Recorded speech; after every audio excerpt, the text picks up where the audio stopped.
Okay, we were discussing Ratana Sutta, and basically, as we discussed, this is a sutta which Buddha preached first actually to Venerable Ananda during a situation where the city Vesali came across certain issues. So basically, there were famine and then the danger because of some epidemic, and again the threat of non-human beings. So in order to overcome that, so the king, that is the Vajjins, actually they invited the Buddha, and then they first got the consent from the king Bimbisara, and then actually they invited the Buddha, and then Buddha came to the Vesali. At that time, when the Buddha actually taught the sutta to Venerable Ananda and asked him to preach this whole sutta going around the city. So then Venerable Ananda went with all the kings, the Vajjins, and used the Buddha's ball to sprinkle water and very much like blessing the whole city. Seems like that is the beginning of maybe using paritta, using certain sutta or the qualities of the Buddha, Dhamma, Sangha as a blessing when a country, a situation has become fairly difficult. Now, Venerable Ananda did that, and then he arrived at the assembly hall, and then Buddha himself, with Venerable Ananda and all the other gatherings, so Buddha again recited the Ratana Sutta. So as we discussed last time, Ratana Sutta consists of sublime qualities of the Buddha, Dhamma, Sangha, and it's very much like blessing to the whole universe, particularly here to the Vesali, that particular kingdom. Yani the Bhutani Samagatani Bummani Vaya Niva Antaliki. Now Buddha is addressing all the celestial beings, non-human beings, and whoever either residing in this earth or whoever residing on the other places. So asking them to properly listen, and then Sabbeva Bhuta Sumana Bhavantu. And Buddha is telling, okay, let everyone be happy with some pleasant, loving nature. Atopi Sakkaccha Sunantu Bhasitam. And now you got to listen carefully. Tasmahi Bhuta Nisameta Sabbe Mettang Karota Manusiya Pajaya. Now it's a kind of a request making to the other non-humans. So you got to have some kind of loving kindness to this human population. Now Buddha is giving a certain clause here. So these human beings are actually paying respect to you, offering certain offerings, what we can say, certain gifts to you. And therefore, please consider them with loving kindness, protect them with loving kindness. And it's a kind of a request that Buddha is making, addressing all that non-humans. Yankinchi vittang idava hurangva sagge suvayang ratanam panita. Nano samang atti tathagatena idampi buddhe ratanam panita. Etena satchena suatti hotu. Now here Buddha starts with the qualities of the Buddha after inviting the celestial beings, non-human beings to pay attention and to have some loving kindness towards the whole human population. Now Buddha is making a resolution using the qualities, sublime qualities of the Buddha, Dhamma and the Sangha. So starting with the Buddha's qualities. So whatever the treasure available here or beyond, so that means within this human realm or within this whole earth, or something available even in the outside the world, outside the earth, there is nothing comparable with the Buddha. So Buddha is the supreme gem in a way. Buddha is the supreme jewel in the way, which is where Buddha is the first one who realized the path and realized the unconditioned. And now he is using his sublime qualities as a resolution, as a blessing to the whole world. And so there Buddha mentioned, Sangesuvayang Ratanam Panita. Nano samang ati tathagatena idampi buddhe ratanam panitang etena satchena suatti hotu. So there is none equal to the Tathagata, equal to the Buddha. So using this sublime truth, let there be peace or let there be safety. In this particular place, here the Vesali, and here we can talk to anybody, any place, everywhere. So we can use this as a resolution, this as a sublime truth, either in the earth or in the outside the earth. There is nothing equal to the Buddha. There's no person equal to the Buddha. There's no human, there is no God, there is no Brahma equal to the Buddha. So that is the sublime truth.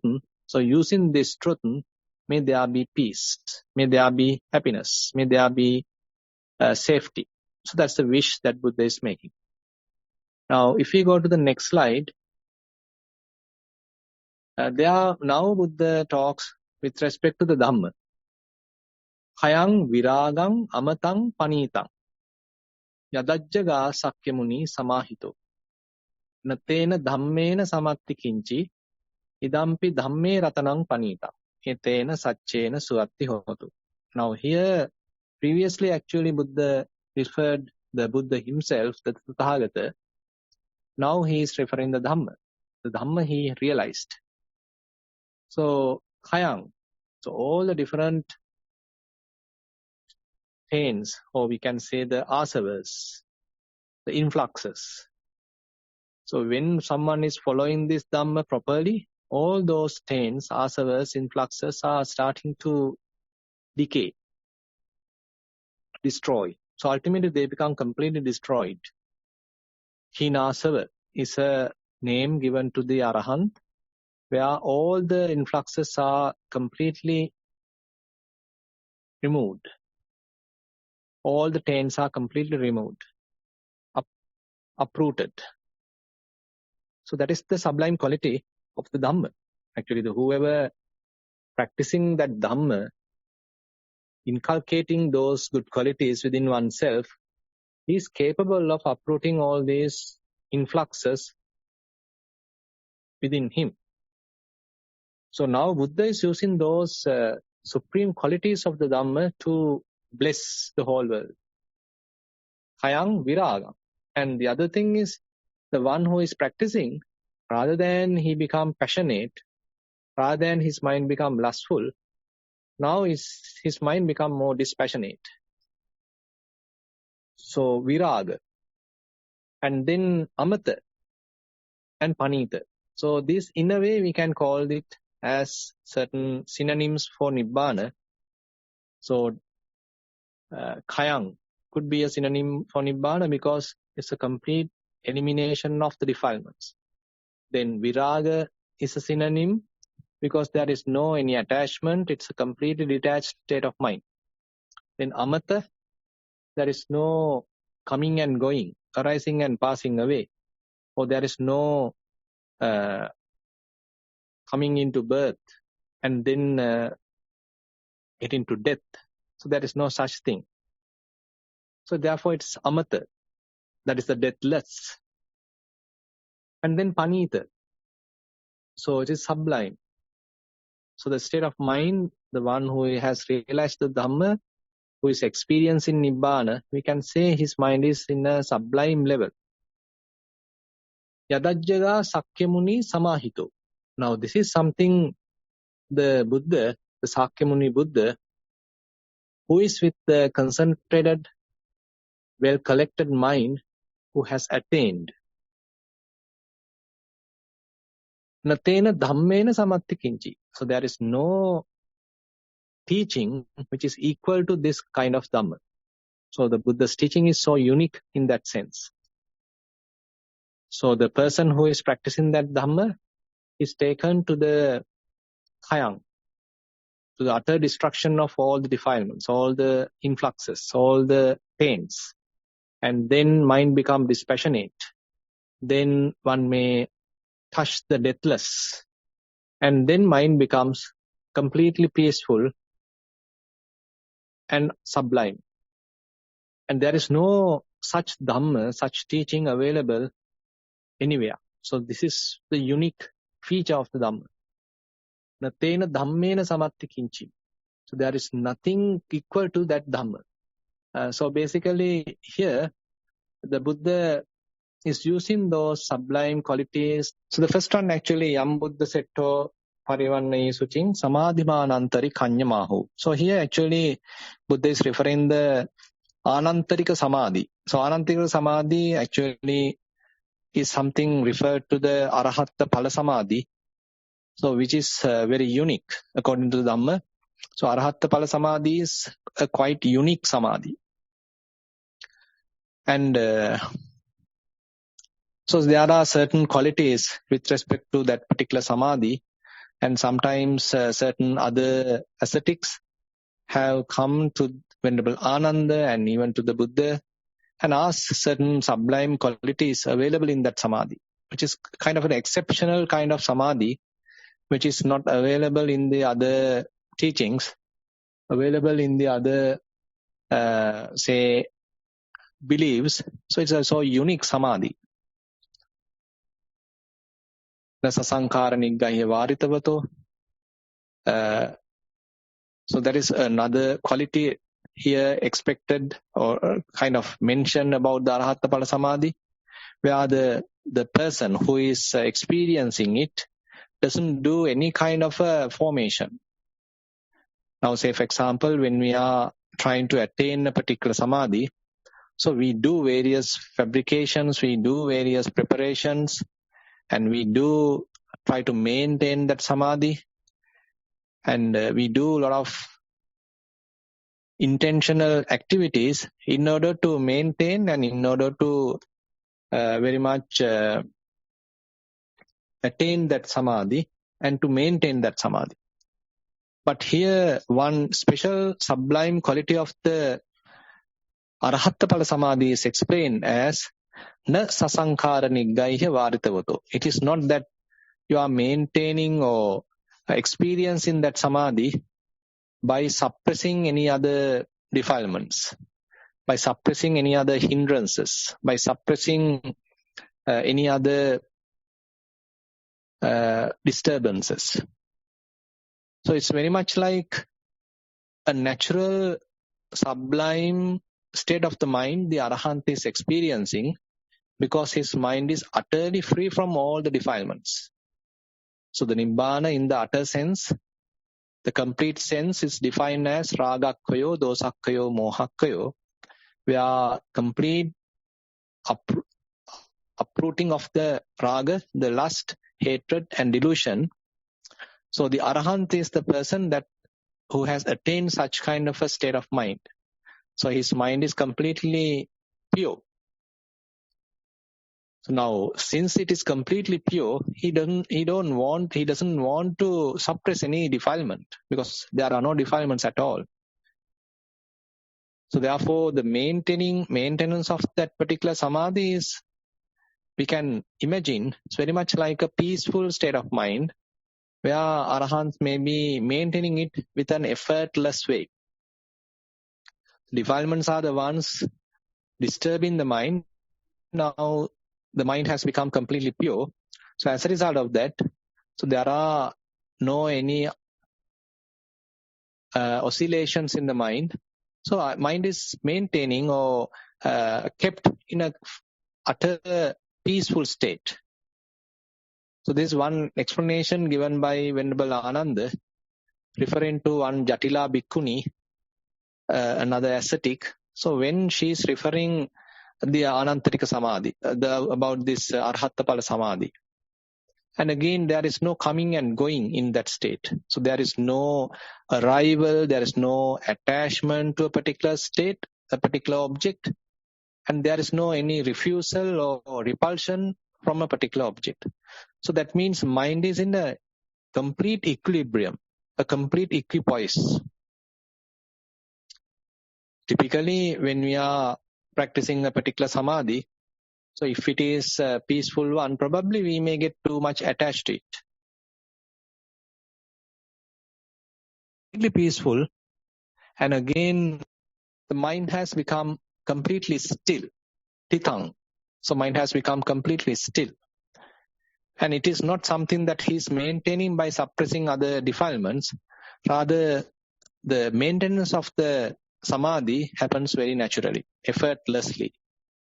So these are something that we can recognize from the suttas, certain sublime, unique features to this Arhatta Pala Samadhi. So the Arhatta Pala Samadhi is sometimes referred as Avitakka Samadhi. So there are no any thoughts. There are no any ups and downs. There are no any again and again coming to the mind or again and again applying the mind to a particular object. Rather, it is free from any vitakka, free from any applied thoughts. So likewise, many interesting features are explained in certain places in the Dhamma at various suttas. And here, this Anantarika Samadhi, Arhattapala Samadhi, Buddha says, is something very unique. You can't find it at any other place. You can't find it in any other teaching. And you can't find an Arahant in any other order, any other ascetic group. So therefore, the path which is showing this Samadhi, which is heading towards this Samadhi, is something very sublime, something very unique. So that is the Buddha's teaching, that is the Dhamma. So therefore, Buddha used that as a truth. Ayang yam Buddha setto parivanna suching. So the purity that the Supreme Buddha praised, so the pure state of the mind that the Buddha has praised, and then which he called kind of a concentration, kind of a collectedness of the mind, which is quite effortless. And there is none equal to that state of mind. And this is something that Buddha is now using to bless the others, bless the people in this Vesali. And he is telling here, Idampi dhamme ratanam panitang etena satchena suatti hotu. So this is a sublime quality of the Dhamma. So with that truth, may there be safety. May there be happiness. May there be peacefulness. I think, Shamila, that is the only slides I have provided you. Am I? The next page also has two more. Yes. Yeah, two more are there. Yes. Now actually Buddha starts with the sublime qualities of the Sangha. Actually this sutta is not in first Buddha's qualities, then Dhamma's qualities, then Sangha's qualities. Is not very much like that. We can say first it started with the sublime qualities of the Buddha. Then Buddha talks certain sublime qualities of the Dhamma. And then in length, sublime qualities of the Sangha is explained. And again, some qualities of the Buddha, Dhamma, Sangha are explained. So likewise, it is arranged in a different way. We can't say it is in a linear order that everything is arranged. Rather, things are arranged in a different way. Now he is referring the sublime qualities of the Sangha.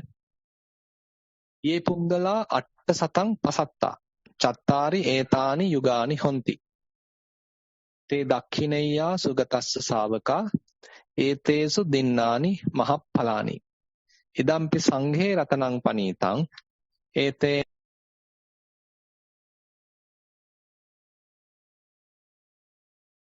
Once returner, anagami it, and the person who has fully accomplished that. And then another person who is practicing in order to attain the Arhatta state, the complete liberation. And ultimately the last one who has attained that, who has accomplished the full liberation. So that is how the 8 persons are explained. And if we take as pairs, they are in 4. Sotapanna, Sakadagami, Anagami, Arihatta. So we can call them as pairs, the one who is in the path and one who has accomplished the path, fulfilled the path. Te Dakhineya Sugatassa Savaka. Now, they are actually worthy of all the merits, worthy of all the offerings. Etesu Dinnani Mahappalani. So Buddha mentioned, so whatever the offerings that one would give to them, so it becomes very, very fruitful. And they give a lot of merit. So that's why sometimes Anuttaram Punyakhetang. That is how explained to the Sangha. And Anuttaram Punyakhetang. So it is the supreme field of merit.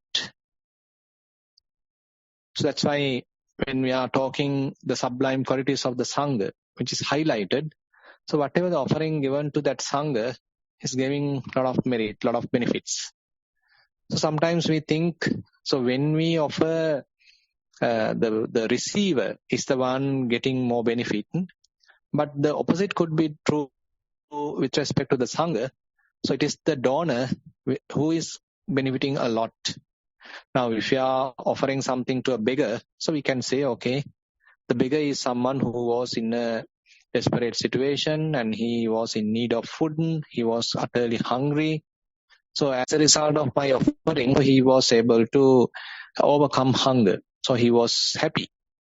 So very much like that the poor person has now quite happy. So therefore we can say the receiver has become more benefited. But on the other hand, if we consider the Sangha, the opposite could be true even, where the Sangha also actually, the member of the Sangha may be a monk, a nun. So once receiving of the food or whatever other requisite, so he also may be happy. But more than that, the person who donated is accumulating a lot of merit because he has given that to the Supreme Sangha. So therefore, it is not that the mere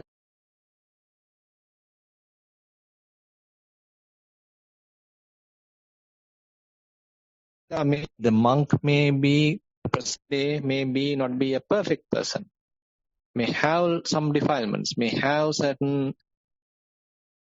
qualities which we can't approve, but still he is representing the Sangha. So therefore we don't need to condemn or we don't need to look down them. Rather here when we are offering something to the Sangha, so what we are referring is that noble Sangha. So whatever we offer to that noble Sangha is carrying a lot of benefits. Then Buddha refers that Etena Dhammena, Etena Dinnani Mahappalani, Idampi Sanghe Ratanam Panitang, Etena Satchena Suatti Hotu. And now Buddha uses that as a resolution, as a truth to bless these Vesalians, and using which now Buddha is telling, by this truth, may there be safety, may there be happiness. And the last one, here actually what I have selected, Ye suppayutta manasa dalhena, nikkamino gotama sasanamhi. Te pattipatta amatang vigaiha, laddha mudha nibbuting bunyamana. Idampi sanghe ratanang panitang, etena satchena suatti hotu. Now, when one is experiencing Nibbana, when one is experiencing what we just described, the Arahanta Pala, so the state of mind is somewhat further explained here. Yesupayutta manasa dalhena. So he has attained that not by mere chance. So he went through kind of a striving. He practiced to the best of his capacity. And he was striving. And as a result of that, he was able to realize the Nibbana. As a result of that, he was able to completely eradicate all the defilements. And we can say, so he is now experiencing that Nibbana. He is now, in a way, experiencing that Nibbana, which is very much like given without any payment or without any kind of he has experienced without paying anything. It is not kind of a material transaction he is doing, but rather it is very much he has experienced that, realized that, and now laddha mudha nibbuting bunyamana. So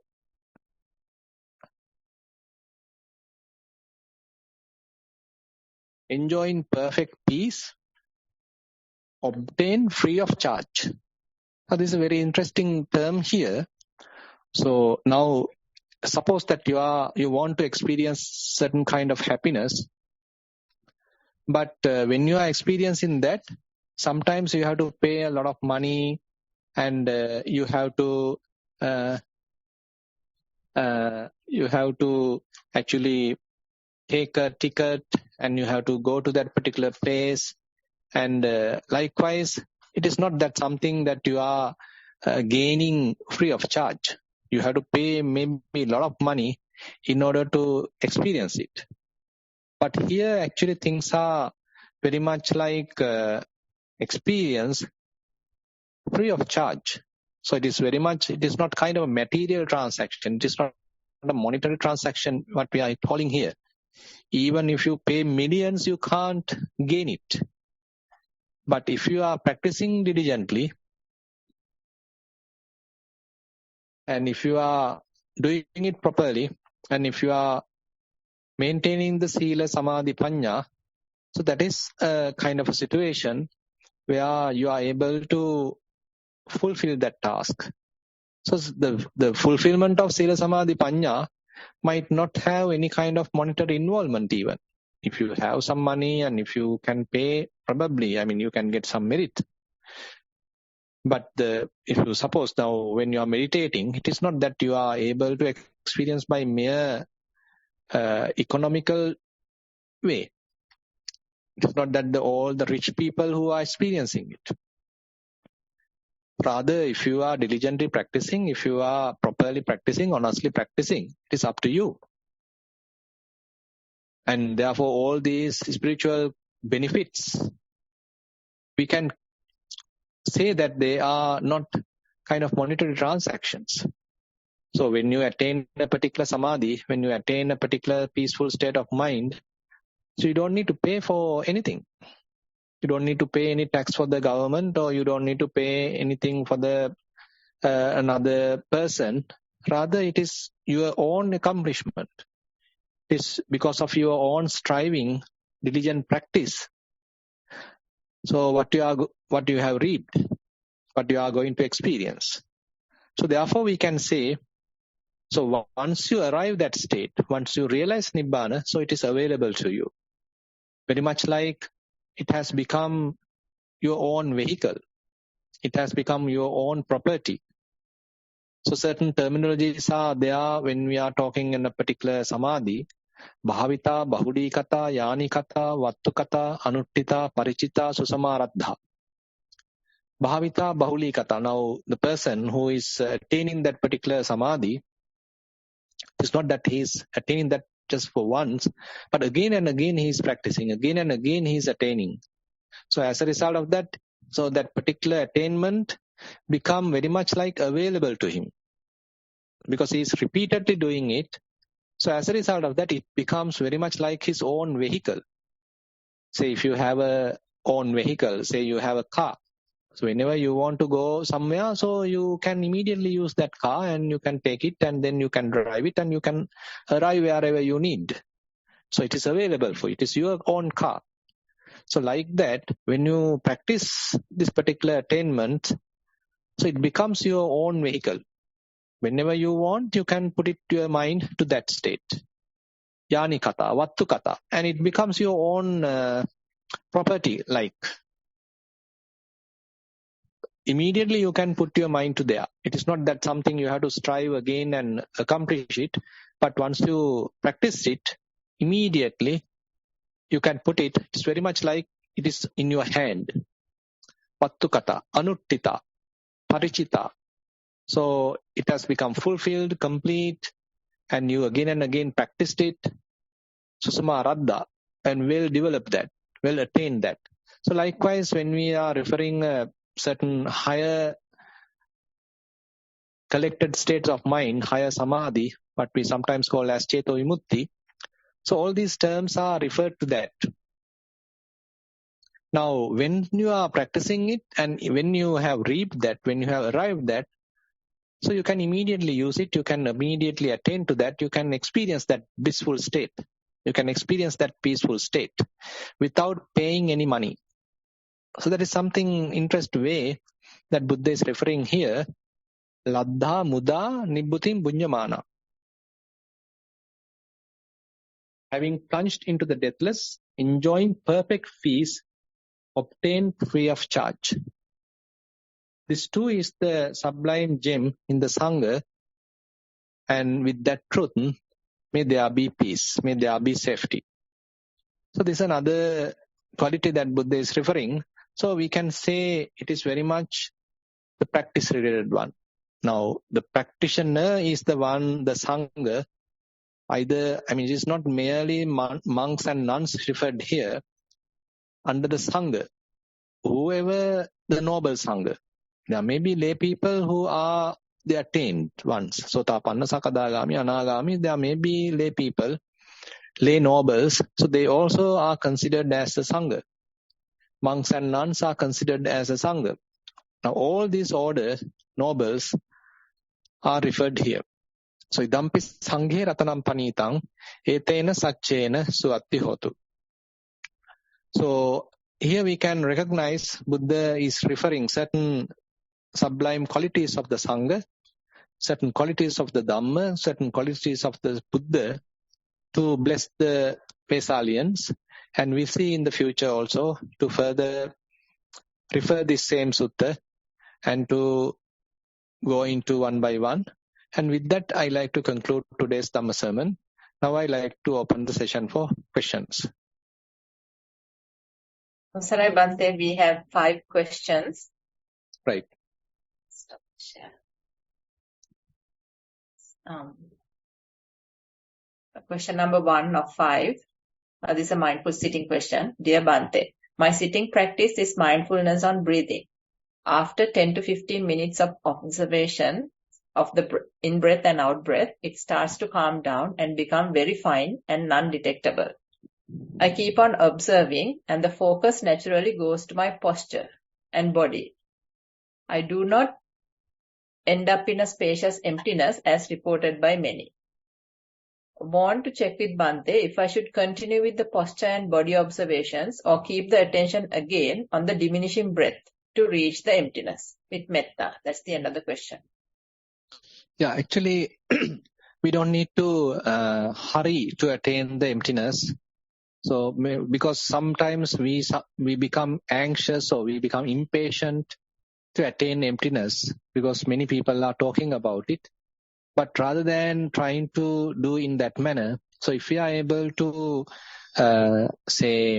peacefully practice our own daily routine. Suppose that you have a daily sitting, daily walking, and listening to Dhamma. So likewise, assume that with respect to your spiritual practice, if there are certain routine work that you are involved with, just continue that with a happy mood. So as we develop fair amount of concentration, then we can use that concentration to do a proper investigation to various phenomena, bodily phenomena, various feelings, various perceptions, various formations, thoughts, intentions, etc. So that actually helps to develop fair amount of wisdom. So that wisdom is the one taking us to emptiness.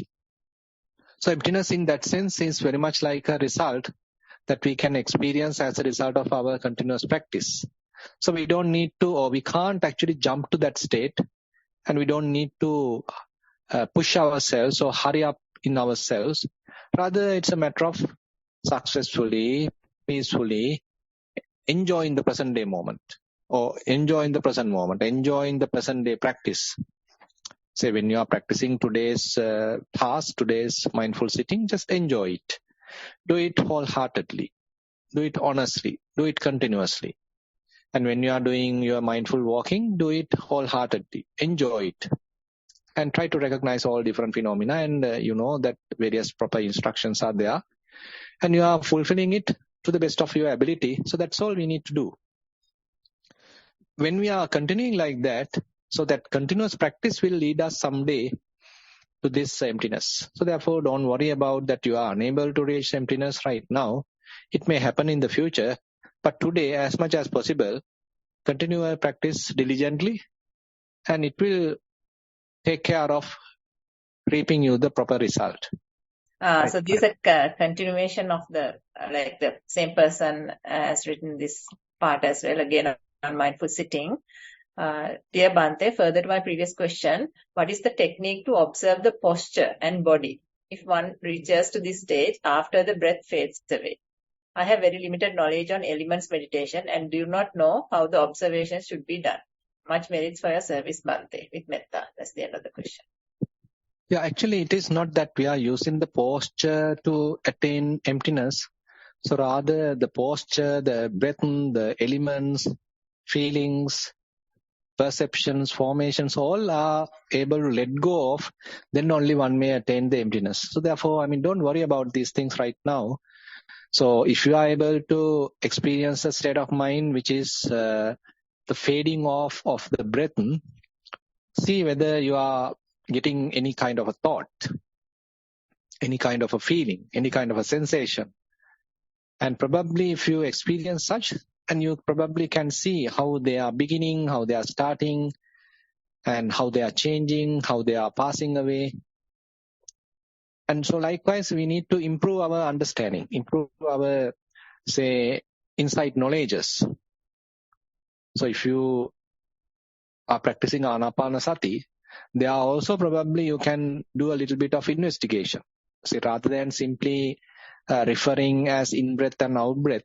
So once your mind become calm, relaxed, one-pointed, so probably you can try to recognize whether the in-breath is maybe warm or cool, where is it touching, and what is the kind of a movement available. So likewise, now we are trying to recognize certain fundamental characteristics of the breath. So it is not something that, the emptiness is not something that we are trying to recognize in the conceptual state. Rather, in order to develop the understanding, we have to go, or we have to penetrate these concepts and have to recognize these more fundamental characteristics. And when we are further and further understanding or developing that understanding, so that understanding will take us to emptiness. So don't worry right now. So if you are practicing Anapanasati, so continue that. And if your breath fades off, probably you can see whether there are any sensations available, there are feelings available, there are any thoughts available. And you can recognize them as well. How they are evolving, how they are starting, how they are changing, how they are passing away. So that helps you to further understand the true nature of those phenomena. Okay. Question number 3 of 5, general question. Dear Venerable Sir, when one becomes a stream winner, we have heard that 3 fetters are abandoned. We can understand the relinquishment of doubt or uncertainty, but awakeness and attachment to rites and rituals. However, there are a lot of ambiguities of abandoning beliefs in a self, Sakkaditthi. Appreciate if Venerable can explain if this is a true abandoning of the identity view or something less profound. With metta, that's the end of the question. Yeah, actually, Sakkaditthi is something that we refer to the 5 aggregates, and considering 5 aggregates as a self, and self belongs to 5 aggregates, or self is within 5 aggregates, or 5 aggregates within the self. So likewise, per each aggregate, there are 4 different ways the Sakkaditthi is explained. I mean, we can call it and we can define it technically using these 20 kinds of Sakkaya Ditthi. But more than that, actually, what we need to understand is how this Sakkaya Ditthi manifests in our mind. You can read a book, you can read a sutta, and there you can recognize, okay, Sakkaya Ditthi is this, okay, with respect to body or with respect to form. You can have a kind of a view, thinking, oh, okay, this body is myself, this body is me, or this body belongs to me, or I am in this body, or otherwise, say this body may be something which is within me. So I am something larger, and within that large me, large myself, there is a component called body. So likewise, different ways that we can call how the Sakkaya Ditthi is arisen with respect to the body. Now similarly, it's the feelings. Now assume that you have a headache. So there you are talking, okay, this is my headache. So I am suffering, my headache. And you take it so personally. So I am suffering. I am having a bad headache. So if we are simply using it for mere communication, that's all right. But sometimes going beyond that, we are suffering by hating that headache and thinking, comparing ourselves with another person, again and again referring oneself as an individual, as a person, and again referring that headache as something belong to you. So likewise, all these reference can lead to wrong notions in one's mind. We need to practically understand how these, say, reference are making a self. Say you are having a degree. So how you are referring yourself with respect to a degree. I am a degree holder. So this is my degree. So my degree is better than your degree. So my degree is higher than your degree. So I need to obtain another degree. So likewise, you can refer even such kind of a state as yourself. So everywhere we can recognize or identify ourselves with another, that kind of an artificial state. It could be external or it could be internal. So it can be a form, it can be a feeling, it can be a perception, it can be a formation, or it can be a kind of a cognition happening when you are seeing of something. Okay, this is my house. This is my sight. So I am the one who saw it. I am the one first saw that picture. I am the one first listened to that song. I am the one singing that song. So likewise, we can refer to all these sense cognitions as a person, as myself. Now all these things can refer as Sakkaya Ditthi.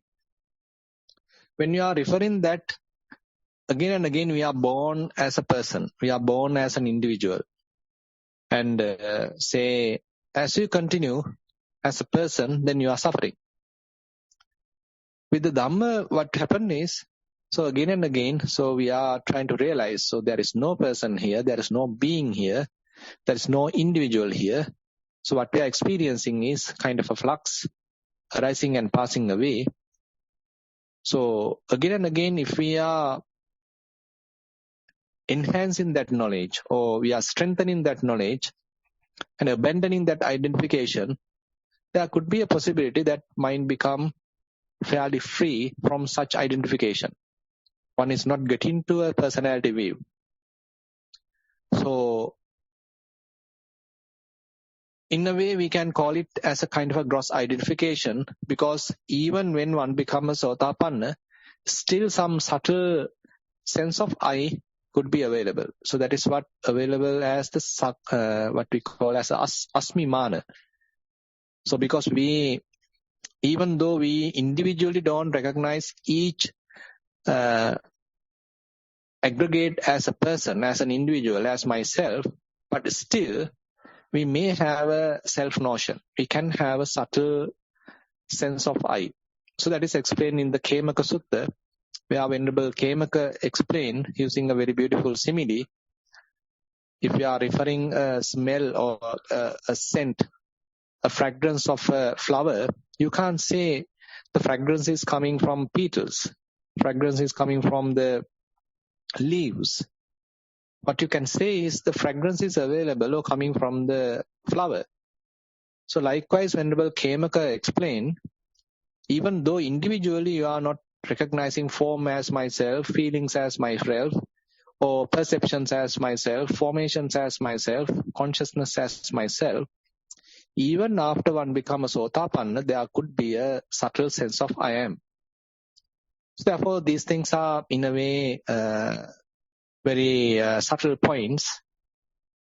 Anyway, as we continue our practice, so more and more I-related thoughts, or what we can say as self-referential thoughts, if they are becoming less and less, so that indicates that fair amount of fading away of the Sakkaya Ditthi, fading away of the Asvimana. So those things may happen gradually, and I hope this answer would be sufficient. Question number 4 of 5. This is a Dhamma sermon question. Dear Bhante, last time there was a Dhamma sermon question about why we feel relaxed and happy when we hear some suttas like Ratana Sutta. As I understood, Bhante explained that this might not be the first time we hear Dhamma and it might be our sansaric inclination. Just want to clarify from Bhante that do we need to sort these areas to accept without any doubt, or just having a high-level acceptance is enough without rejecting these phenomena? Much merits for your service and for answering all these questions, Bhante. With metta, that's the end of the question. I don't know. I mean, we can answer all the questions because sometimes, certain things we can try to answer, we can try to find a solution, but our capacities are very, very limited. Now, say, for example, if you have a certain inclination towards a Dhamma, so when that inclination has started, was it started in this life or is it coming from the past lives? And from which past life it has started? So we can't find a concrete answer to that because we can't see our past lives. And even if we can't see several past lives, how about the previous past lives? So therefore, these capacities are very limited. And therefore, finding all the solutions to all these different kinds of questions is something in a way time consuming. And on the other hand, these are certain questions coming because of our doubts, vichikicha, skeptical doubts. And if you refer Sabbasava Sutta, Buddha mentioned with respect to a person, with respect to a self, you can have various kinds of doubts. Whether I was available in the past, who am I in the past, who was I in the past, and where I was in the past, and from where I came to that past life, and from that past life, where did I arrive again? And with respect to the present life, am I available right now or am I not available right now? And from where I came to this present life, where from this present life I am going to go? And to the future, also very similar. And where I will be reborn in the future. And from where I'll be again going from that future life. From where I am going to come to that future life. How I will be in that future life. So likewise, so we are having that Sakkaya Ditthi, a personality view, a self view, and with respect to that self view, we can form or we can formulate many different ways of thinking patterns. And Buddha says it's a utter confusion. It leads to utter confusion. It leads to various wrong views. Ditti Visukan, Ditti Kantarang. So likewise Buddha says it's a utter desert of wrong views. Because the whole thinking pattern is centered on wrong notion, that is, there is a person here. There is a self here. There is a soul here. I am here. So rather than thinking like that and trying to find a solution, so Buddha's practice, the teaching is very much like we are trying to recognize how these forms are arising and passing away, how these perceptions are arising and passing away, how these feelings are arising and passing away, how these formations, thoughts, intentions are arising and passing away. So likewise, so the solution happens in a different way. And you arrive that solution. So Buddha mentioned, so all those previous doubts you had become less and less. And you may understand, okay, what was available is nothing but these 5 aggregates. What is available right now is nothing but 5 aggregates. And even if there are future lives, what is going to be available is nothing but 5 aggregates. So therefore, don't try to find out all the different solutions or say bright answers to the questions.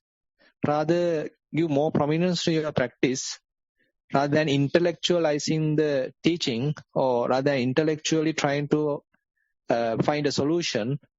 So you better find out what is going on right now, how this form arising and passing away, how these feelings arise and pass away, how the perceptions arise and pass away, how various intentions, thoughts, perceptions arise and pass away, how different cognitions arise and pass away. And then you get a kind of a different solution which will eliminate all these doubts. And you may recognize no point of thinking about these various, unanswerable questions with respect to a person, with respect to an individual, and that is not necessary. Okay, we can move further. Question number 5 of 5. This is the last question and it's from the Dhamma Sermon. Dear Bhante, while it is important to respect the Sangha, what should one do if we note that a member of the Sangha is not properly following the practice or doing wrongful things? Example, commenting that dana given is not tasty, despite putting a lot of effort, engaging in gossip or making harsh comments to the lay people or others. Is it okay in this situation to withdraw and stop supporting that monk? Will the lay person be punished with metta? That's the end of the question. So there's no one to punish. But if you yourself is harboring a lot of, hateful thoughts about that particular monk, or you are regretting about what you have done, so all these things are again coming back to us. So if you understood the particular monk is not suitable or he is not appropriate to the order and he is misbehaving, and you are sort of losing your faith, and you are not getting any encouragement towards the practice, and whatever the faith you had is now diminishing to the whole Sangha, so better avoid, because whatever the available faith is, better you protect. Rather than associating a bad person, bad role model, you are harming your faith. Better protect yourself, protect your faith.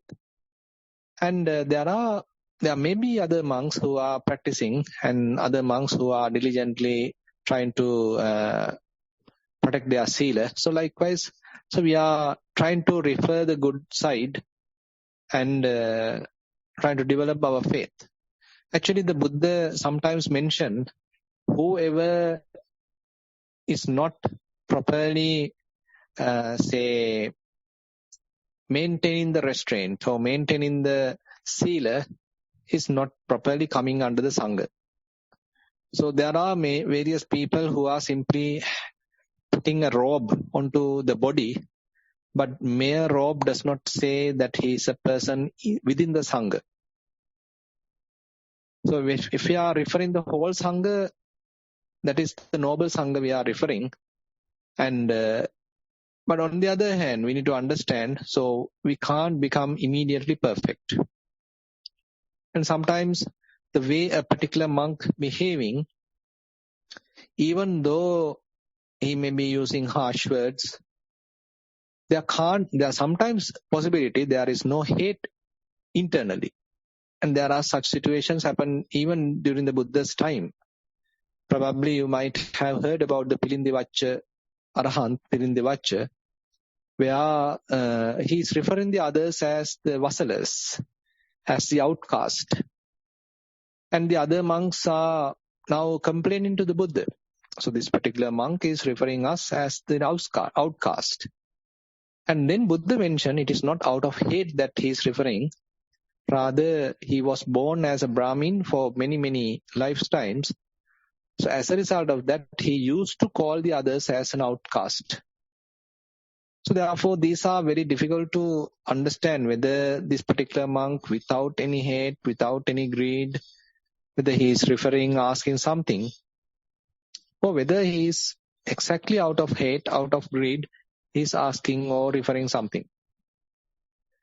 So rather than trying to find out all this, so we better protect our faith. And in a way, very difficult to give a yes or no answer. And better protect our sila, protect our samadhi, develop our samadhi, develop our wisdom. And for that, actually, we need fair amount of support coming from the Sangha, fair amount of example coming from the Sangha. And that is why Buddha is referring, and it is the supreme field of merit. And again, on the other hand, we need to understand they also are human beings. Even though they are referring the order of Sangha, they also are human beings. And there may be certain situations that they can't control themselves.